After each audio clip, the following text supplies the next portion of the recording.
คำลาน้ำตาเจ้าหลั่งลินไหลหนาวในเสียงส่งเจ้าจงไปดีมีใสอายจูบน้องครั้งสุดท้ายจูบมันหมายพบหน้าแต่ในชีวิตหากมีบ้านเกิดเมืองนอนอย่ามาย้อนที่หักที่อาศัยมาอายได้เอิ้นสั่งนอนนางแทบสิ้นสีวาให้น้องวอนไว้เทวาอายจะกลับมาหักที่ดังเคย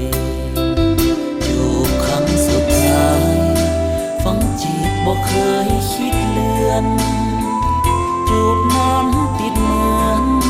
แทนคำสัญญาที่ให้แม้นสองเฮาอยู่นรกหรือสวรรค์ใดอายยังห่วงใยฝากใจหากมาถึงเจ้าจอมออายเขียน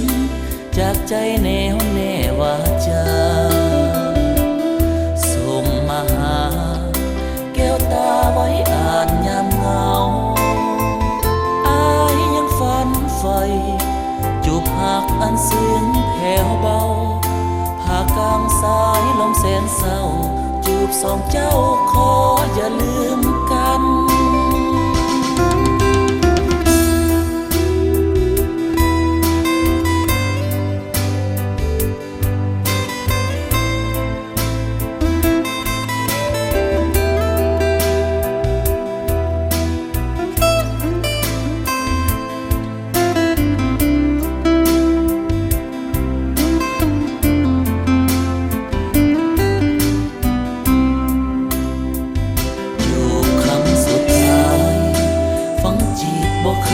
คิดเลือน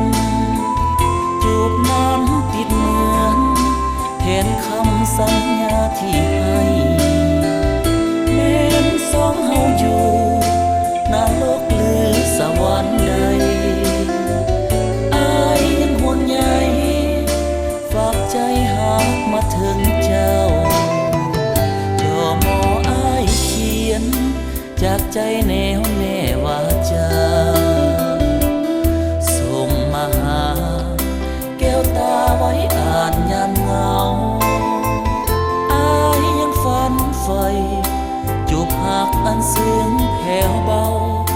ผ่ากลางสายลมแสนเศร้าจูบสองเจ้าขออย่าลืม